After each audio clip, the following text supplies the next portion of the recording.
دونوں بھائی پڑھتے تھے مظہر جانے جانا میں رحمۃ اللہ علیہ کے پاس، اللہ والے کو پڑھتے پڑھتے پڑھتے پڑھتے ذرا انگلیاں دیکھی تو ڈر دی پیش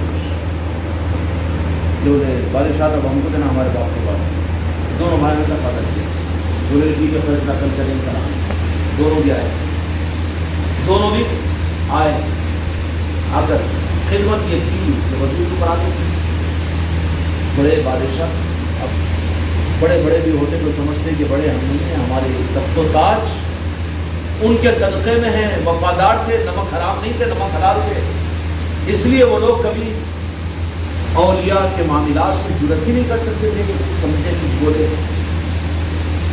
دونوں بھائی بھی آئے، اچھا کس کو ہونا حکومت؟ دونوں بولے ہم کو وراثت ہم کو ہونا حکومت۔ تو بولے کہ ٹھیک ہے یہاں پر اپنا رومال بچھا کے بیٹھو، بولے تو ایک سرکار آپ میرے استاد، آپ اللہ کے ولی اور آپ کے دستار پر میں بیٹھوں، یہ ہو نہیں سکتا، میرے سب اتنا بے ادب نہیں ہے۔ بولے کہ اچھا بیٹا دل کو حکم تو آ جائے، اورنگزیب آئے، ہاں کٹ پکٹ آئے، بیٹھ گئے۔ حالات ایسے بنے کہ اورنگزیب عالمگیر کو مل گیا پتہ ملا کہ پتہ مل گیا، پتہ نہیں گیا۔ بولے کہ سرکار بس میں بن گیا ہوں جانشین، بادشاہ ملتی ہو، آپ نے بلا دیا ہو تو جانا پھر اور کیوں آیا ہمارے پاس میں، اور کیوں آیا؟ تو بولے کہ تخت تو مل گیا ہے مگر تاج دلا دیجئے نا، تو پہچان کروانا تھا نا، جو تخت دے سکتے ہو تاج نہیں دے سکتے کیا؟ اولیاء یہ اس نہیں کہ پورا ایوارڈ اپنی طرف میں نہیں لیتے وہ، بلکہ راہ کے حق کا سپاہی وہی ہوتا ہے جن کا حق ہے ان تک وہ پہنچاتا ہے۔ تو بولے کہ تاج بھی چاہیے، تخت تو مل گیا، تو کہا کہ تاج نہیں، تجھے تاج کو ملے گا کہیں اور۔ بولے کہ بتاؤ نا سرکار کون ہے وہ، کہتی نا تو بھی نہیں، بہت دم کیا، آخر میں مطلب بلا کے بولے کہ تجھے تاج ملے گا نا، اب روزانہ تیری خدمت کرتے ہیں تو تاجر کا جو وصول بنواتا ہے وہ، اب اورنگزیب گئے، ارے وہ تو لائٹ بات ہے، بولے لائٹ نہیں وہاں ٹائٹ ہو جاتے ہو، وہاں اکڑ گئے، تاج دیا نکالتے ہیں، سرکار میں سماتا ہوں، وضو کرا دیا۔ تو اب وہ جو غلام تھا دیکھیے تو لے کے سرکار میری خدمت کو دیکھیے میں تھوڑی کو سنبھال رہا ہوں، وضو کرا دیا، اس کے بعد مجھے جا کے ہاتھوں میں دے رہا، نہیں بولے سر پر ہے یہ بھی نہیں سکتا، اب یہ تو میرا تو نوکر ہے، اب لا کے تو میرے ہاتھ میں دے رہا ہے، اب یہ ہاتھ میں دینے کا تو سر پہ رکھ سکتا ہے، یہ نہیں ہو سکتا سرکار میں رکھنا پڑے گا تجھے، اور قرآن کی آیت پڑے اورنگزیب عالمگیر، تابع داری کرنا پڑے گا اپنے بڑے کی، تو تم مجھے اپنا بڑا مانتا کہ بادشاہوں میں مسلمانوں کا ہے، مگر ایک شرط کے ساتھ، میری بھی ایک شرط ہے وہ کیا ہے؟ تاج رکھ دوں گا سر پر لیکن میں تمہارے پاس میں نہیں رہوں گا، تاج رکھ دوں گا مگر میں تمہارے پاس نہیں رہوں گا۔ بس ذرا سوچیں، لیکن اگر اورنگزیب کے پاس میں شریعت تو تھی، جنتی ہے وہ لیکن ولی نہیں ہے، کتنے بڑی بات ہوتی ہے، کتنے ہنگامہ کریں گے میرے اوپر، کرنے دو مجھے پرواہ نہیں، میں ولی نہیں مان سکتے، تو ولی جو ہوتا ہے نا وہ تو ان کی ولایت کا رجسٹریشن مولالی کی چوکٹ سے ہونا ہوتا ہے، اور غوث و خواجہ اس کی سند دیتے ہیں، پنجتن پاک ان کی سند دیتے ہیں، یہ تو اورنگزیب شریعت کی تلوار لے کر پنجتن پاک کے نظاموں کو ختم کیا ہے۔ حیدرآباد دکن جو تھا یہاں پر پنجتن پاک کی عظمتیں اور غوث و خواجہ کے نظام اور اتنی عظمتیں اور اتنی محبتیں جو پنجتن پاک کی محبتوں کو وہ چیز کا دائر نہیں کرتے، لیکن وہ لوگ پنجتن پاک کی یادوں میں تعزیے وغیرہ بناتے تھے، یہاں تاج محل بھی اسی تعزیے کے انداز کو بنا ہے، اور یہ بیچارے شریعت کی طرف شریعت کی خدمت کے لیے اللہ تعالیٰ اس کی وجہ سے وہ جنتی کہیں گے، ہم کو ان کی نعوذ باللہ نہیں کہیں گے اورنگزیب کو، لیکن ولی مانو منوا کو ہم نہیں مانیں گے نا، اچھا نہیں مانیں گے تو ہمارے ماننے نہیں ماننے سے تھوڑی ہوگا، اور جو بات ہے حق والوں کے سامنے بولیں گے۔ اب کیا اورنگزیب عالمگیر رحمۃ اللہ علیہ کو بھی رحمۃ اللہ علیہ بولتے ہیں، وہ اس لیے کہ رحمت میں ہے، وہ جنت میں ہے، ان کے خدمات پر اچھا یہ دعویٰ بھی نہیں ہے کہ جنت میں صرف اہل سلاسل جائیں گے، اولیاء جائیں گے، باقی کوئی نہیں جائیں گے، ہم بھی یہ نہیں کہتے۔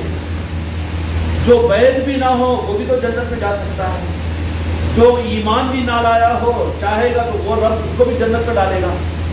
زندگی بھر کی زانیہ کتے کو پانی پلا بھی تو جنت میں جا سکتی ہے، تو جنت کی ٹھیکیداری تو ہم نہیں لیتے۔ اولیاء کا نظام جنت کی، یہاں جنت کا چکر نہیں ہے، یہاں پر یہاں جنت کا، جب جنت کا چکر نہیں ہے تو میرے بچوں منت کا چکر کہاں چلے گا یہاں پر؟ تو نتیجہ یہ نکلا کہ اورنگزیب عالمگیر 2 منٹ کے لیے سوچے، مگر کیوں کہ تخت تو مل چکا تھا، تخت ملنے کے اوپر 2 منٹ کے لیے سوچا، کہا کہ ایک شرط کہ مجھے چھوڑنا پڑے گا، میں تاج تمہارے سر پہ رکھوں گا۔ اگر اس وقت میں عارف اگر ہوتا، یہ کامل مرید اور کامل پیر کی پہچان ہے، دنیا دار اور پیر اس کی پہچان ہے یہ کیا ہے کہ ایک طرف میں سہے زندگی موت آ جائے، دنیا آ جائے، دوسری طرف میں شرط یہ رکھے کہ ہونا میں کہ وہ، تو ایک لمحے کے 1000واں حصہ بھی نہیں لگنا چاہیے کہ نہیں یہ سنبھالوں گا وہ چھوڑوں گا، تو وہ کامل مرید ہے۔ تو اورنگزیب عالمگیر چونکہ مولا علی کی بارگاہ کے رجسٹرڈ نہیں تھے، اب یہ بولنے کا ہم جہاں ہے، اگر ہوتے تو یہ فیصلہ نہیں کرتے، فیصلہ کرتے کہ تخت کو لات ماروں گا لیکن میرے غلام اور نوکر صحیح ہے، تم میرے پاس میں رہو، اب میرے سرکار بن کر، میرے آقا بن کر۔ شناسائی ہو بھی جاتی ہے، اللہ اندھا نہیں رکھتا، اظہار کروا دیتا ہے کہ تم جس سلسلے سے جڑے ہوئے ہو وہ سلسلہ غوث و خواجہ کے پاس میں کیا ہے، اظہار کروا دیتا، اندھیرے میں نہیں رکھتا۔ اس لیے اب کہنے کا حق ہے کہ وہاں پر اورنگزیب نے اس کو قبول کیا، ٹھیک ہے دیکھا جائے گا، تو جو بادشاہ بن جائیں گے، تاج آ جائے گا نا، تو کتنے فقیر نہیں مل جائیں گے ہم کو۔ یہ دھوکہ ہو جاتا ہے، جب ایک اصلی فقیر سے تو چھٹے گا تو باقی تجھے کوئی فقیر نہیں ملے گا، سارے مکار ملیں گے۔ یہ بات بھی بالکل حق و سچ ہے۔ اگر حقیقی ایک چوکھٹ کو تو نے اگر چھوڑ دیا، ناقدری ہو گئی تجھ سے، تو رب دوبارہ تجھے نعمت عطا نہیں کرے گا بلکہ تجھے بھٹکا دے گا۔ اب کوئی کامل پیر نہیں مل سکتا تجھے، اب تجھے حقیقی فقیر نہیں ملے گا، اب تجھے تیرے مزاج کے اعتبار سے تجھے گھمانے والے، تم کو گھمانے والا ملے گا۔ کیا ملے گا؟ اب حقیقی نہیں مل سکتا۔ جو کہ اورنگزیب عالمگیر بھی یہی سوچے، اس لیے رجسٹرڈ نہیں تھے وہ وہاں کے۔ اب کہنے کا ہمیں حق ہے، یا ولی نواز کہنے دیجیے مجھے، نہیں تھے، ہم ولی نہیں مان سکتے ان کو، نیک سارے تھے، جنتی تھے، بہت کچھ۔ اس لیے اورنگزیب عالمگیر کا کوئی سلسلہ ہے نہیں، کوئی خانقاہ ہے ان کی، وہ چشمے تو زندہ ہوتے ہیں اور ان کو ولی مان لینا ہم، کہ جہاں سے پانی نہیں بلکہ پائزر نکل رہا ہو، ان کی بات نہیں بول رہا ہوں، دوسروں کی بات بول رہا ہوں۔ اورنگزیب عالمگیر تو ٹھیک ہے اپنی جگہ، لیکن ایسے کام ہوئے نا، کسی مظلوم کو قتل کروا دیا تھا، کیسے کام ہوئے؟ یہ نادانی کے اندر میں تخت و تاج مل گیا، لیکن ہرے بھرے شاہ صاحب کو، صوفی سربت کو ایسے کام ہوتے رجسٹرڈ اولیاء کے، وہ تو ایک نظر میں پہچان لیتے ہیں۔ شریعت کی تلوار میں پنجتن پاک کے نظاموں کو انہوں نے ختم کیا ہے دکن کے علاقے میں۔ اب پھر بھی مجھ کو بولو، ارے کام معلوم ہے جنہوں خالی خان خان بیٹھ دیں گے، اولیاء نہیں ماننا، بولے ہم کیوں نہیں مانتے، تم مان لو بھائی، مجھے کیا کرنا ہے، مگر جو حق ہے وہ تمہیں بول کر رہوں گا۔ ہے یہ ولی کی پہچان ہے؟ تجھے عناد کیسے ہو سکتا ہے پنجتن پاک کے نظام سے؟ تجھے کربلا کی یاد سے عناد کیسے ہو سکتا ہے؟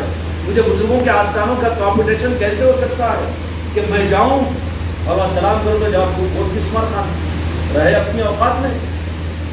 وہ تو میرے آقاؤں کا کرم ہے کہ تیری حکومت اور تو مسلمانوں کا بادشاہ تھا، اس کے لیے نبھا لیے وہ،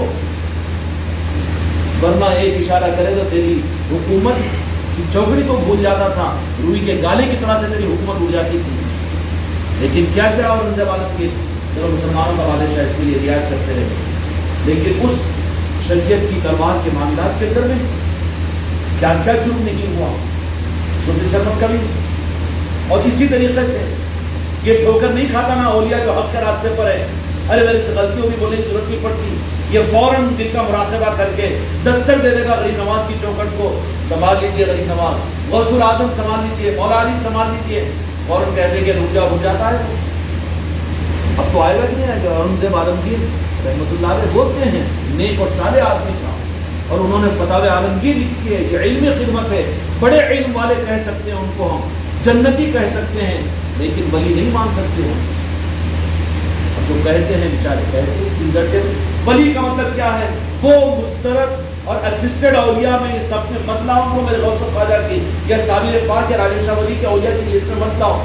ولی نیک لوگوں کو بھی بولتے ہیں، قرآن نے بھی کہا کہ متقین ولی ہوتے ہیں، اس درجے میں وہ ولی بول لو، مگر ادھر کے ولایت کا دروازہ کھول کر ولی زبردستی لا کر یہاں ان کی مورتی کو بٹھاؤ، ہم برداشت نہیں کرتے، ہم ہر ایک کو ولی نہیں مانتے۔ یہ ولیوں کا بت خانہ تو مولا علی کا ہے، یہاں تو صرف علی والے بیٹھیں گے، یہاں تو صرف غوث و خواجہ والے بیٹھیں گے۔ کوئی بھی ہو، علامہ ہو، ابو الاعلیٰ ہو، اعلیٰ حضرت ہو، وہ اپنی جگہ علم والے ہوں گے، علامہ ہو، محدث اعظم ہو، اپنی جگہ ہوں گے، لیکن یہ ولایت جو میرے مولا علی کا ولیوں کا بت خانہ ہے، اس بت خانے کے اندر میں من کان للہ وکان اللہ لہ، ارے وہ اللہ کے ہوتے ہیں، اللہ ان کا ہو جاتا۔ اس میں اس مندر کے اندر میں ولیوں کے ہم کسی غیر ولی کو نہ لا سکتے ہیں نہ برداشت کر سکتے ہیں۔ اب تو مسلط کر کے روک کس کے ہم کو علمی دلائل دے کر خاموش بیٹھ جاتے ہیں، لیکن نہیں مان سکتے۔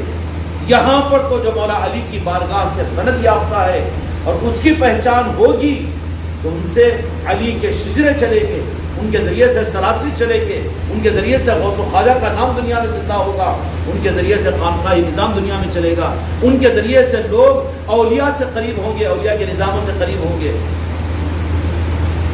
ارے وہ اولیاء کے سلسلے کا ہے جی، چاہے رکھ لے اپنے ساتھ میں چشتی اور صابری نام، لیکن جو غریب نواز کے آسانے سے کاٹتے وہ چشتی اور صابری ہے۔ چل رہے ہیں ایسے سلسلے بھی، دارالعلوم دیوبند والے سالے اپنے آپ کو چشتی اور صابری کہتے ہیں، کہ نہ وہ جاتے ہیں غریب نواز کی چوکھٹ پر، نہ جانے دیتے ہیں بلکہ جانے سے رکواتے ہیں۔ تو یہ ان کو حق ہے چشتی صابری کہنے کا، میرے غریب نواز نبھا رہے ہیں، وہ میرے غریب نواز کا کرم ہے، اس درجے میں خیرات دے دیں گے، اس کی بھی بات نہیں ہے۔ لیکن حقیقی فیضان جن کو ادا کرتے ہیں وہ تو وہ پوترا کہاں ہے جو باپ کو نہ پہچانے، وہ باپ کہاں ہے جو اپنے باپ کو نہ پہچانے، نہ پہچانے کہاں سے ہو سکتا ہے؟ بلا دو غریب نواز کو، بلا دو غوث اعظم کو، بلا دو پنجتن پاک کو، اور پھر تم دعویٰ کرو کہ ہم بھی سلسلے والے ہیں، ہم بھی نقشبندی ہے، ہم بھی چشتی اور قادری ہے، اور ہم بھی صابری ہے۔ ارے دھوکہ ہے تمہارا، تمہاری لائن کٹ ہے، ناڑ بند ہو تم۔ اگر ہوتے تو پھر تمہارے ذریعے سے وہ فیضان چلتا کہ تمہارے مریدین اور تمہارے سلسلوں میں غوث و خواجہ کے عاشقین پیدا ہوتے، اور پنجتن پاک کے چاہنے والے پیدا ہوتے، نعرے پاک مصطفیٰ کی خیرات لینے والے پیدا ہوتے، اور وہ نام مصطفیٰ پر اپنی جان کو نچھاور کرنے والے ہوتے۔ یہ پہچان ہوتی ہے ان کی۔ تو اورنگزیب عالمگیر رحمۃ اللہ علیہ کہتے ہیں، انکار نہیں ہے، اور بھی اور لوگوں کو بھی ہم رحمۃ اللہ علیہ کہیں گے، کیونکہ وہ جنتی ہے، رحمتوں میں جا چکے ہیں۔ ہم دعا کریں گے تو کیوں نہیں، ہم دعا کریں گے تو نہیں، کیونکہ جنت میں جا چکے تو دعا تو رحمت اللہ علیہ رحمت تو ان کے اوپر نازل ہوگی۔ لیکن وہ اولیاء، اس اولیاء کے بت خانے میں جو مولا علی کے اولیاء کا بت خانہ ہے، بت خانہ وہ تو نعرہ سنی ہو رہے نا، سمجھ رہے نا؟ ہاں دنیا پر ان کی چلتی ہے، زمین و آسمان کا نظام ان اولیاء سے چلتا ہے، کائنات کے ذرے ذرے پر ان غوث و خواجہ کے پنجتن پاک کی چلتی ہے، خدا کی قسم۔ یہ ہے اصل کہنا خدا کی۔ اب اس میں لا کر تمہارے دلائل، تمہاری علمی خدمات، تمہاری تقریریں اور تمہارے اعلیٰ اور ابو الاعلیٰ نہیں، نو انٹرنس یہاں پر لا ہی نہیں سکتے، یہاں پر آنے کا حق ہی نہیں ہے ان کو، اور اس دروازے میں داخل ہونے ہی نہیں دیتے، سامان ہی دیتے۔ تو اس کی سب سے بڑی صنعت کھل کر آ گئی اورنگزیب عالمگیر کی، کہ جب اس قابل نے تاج کو سر پہ رکھا تو وہ کہہ دیتے ہیں کہ تاج کو میں ٹھوکر مار سکتا ہوں لیکن تم مجھے نہیں چھوڑنا، میں تجھے نہیں چھوڑوں گا۔ تو ہم سمجھ جاتے تھے کہ مولا علی کی چوکھٹ سے یہ سند یافتہ ہے، رجسٹرڈ ہے، ولی ہے۔ لیکن ہوا کیا کہ تخت بھی مل گیا، تاج بھی مل گیا، وہ وہاں سے غائب ہو گئے، صرف خوابوں میں رہ گئے، نظروں میں رہ گئے۔ حق کے نظام پھر خوابوں میں نظروں میں رہ جاتے ہیں، حق کا دامن چھوٹ جاتا ہے، دنیا غالب آ جاتی ہے۔ پھر اب دنیا اتنی غالب آتی ہے کہ پھر حق دور دور تک ان کو نظر نہیں آتا۔ نتیجہ یہ نکلا کہ اس کے بعد میں اورنگزیب عالمگیر کے ہاتھوں پر فتاوی عالمگیر لکھے ہوں گے، اس کی جگہ بڑی خدمتیں ہوئی ہیں، دہلی کی جامع مسجد کی امام کو تنخواہ ان کے خزانے سے ملتی تھی اور بڑی اسلام کی خدمت انہوں نے کی ہے، اور کیا کیا نہیں مانتے ہیں سب کچھ. بڑے مدارس چلائے، بڑے علماء کی خدمتیں کی، بڑے بڑے محدثین کی انہوں نے خدمت کی. یعقوب عالمپور کے اندر ہم یہ حاضر لیے کہ اورنگزیب عالمگیر رحمۃ اللہ علیہ جنہوں نے 7 آدمیوں کو فتاوی عالمگیر لکھنے کے لیے متعین کیا تھا، اس میں سے ایک وہ مفتی بھی تھے وہاں پر، ان کی زیارت بھی ہم کی ہے. ایسے اورنگ آباد کے اندر بھی ہے. اس معنی میں قدر ہے، مگر یہ کہ تم یہ کہو جو ان کو ولی مانو ایسے جیسے راجن شاہ ولی کو یا تاج الاولیاء کو، جیسے غریب نواز کو، نہیں مان ہی نہیں سکتے. مت منواؤ ہم کو، منوائیں گے نہیں، مریں گے. مگر ولی کے لیے شرط ہے کہ مولا علی کی بارگاہ کا رجسٹرڈ ہو، وہاں سے اس کا اندراج ہو. اس کی پہچان یہ ہوگی کہ وہ پھر اپنی پہچان یہی کروائے گا، اس کو خلق سے مطلب نہیں ہوگا، اور اس کو تو مطلب اپنے نظام سے ہوگا، اور وہ پنجتن پاک والا ہوگا، وہ غوث و خواجہ والا ہوگا، وہ مسلک اور جماعتوں والا نہیں ہوگا. کون ہوگا؟ مسلک اور جماعت. ارے میں وہ ادھر گیا تو پھر جو لوگ کیا بولیں گے، میں ادھر گیا تو ادھر کیا بولیں گے. ارے ادھر کا چٹکا کٹورا ہے، وہ تو کٹورا لے کر بھیک مانگنے والا ہے. اور یا کون ہوتے ہیں؟ زمانے کے ساتھ وہ نہیں ہوتے، زمانہ ان کے ساتھ میں ہوتا ہے. وہ رعایت کرنے والے نہیں ہوتے، زمانہ ان کی رعایت کرتا ہے. وہ دوسروں کے قدموں میں جا کر پڑھنے والے نہیں ہوتے، زمانہ ان کے قدموں میں آ کر پڑھتا ہے. آج بھی سلطان غریب نواز کی چوکٹ کون سی چوکٹ ہے؟ مجبور ہو کر جا کر پڑھنا پڑتا ہے وہاں پر. یہ ہوتی ہے اولیاء کی، اور یہ ہوتی ہے پہچان مولا علی کی بارگاہ سے جن کو رجسٹرڈ ہوئے ہوں، ان کی پہچان یہ ہوتی ہے. اس لیے کہ کائنات اللہ نے بنایا، مالک مصطفیٰ کو بنایا، اور قیامت تک چلانے کا انتظام اس کے حوالے کیا جی؟ مولا علی کے حوالے کیا ہے. اور مولا علی اپنے اولیاء سے اور اپنی آل سے اور اپنے منتخبہ اولیاء سے اپنے عملے سے دنیا کو چلائیں گے نا. وہ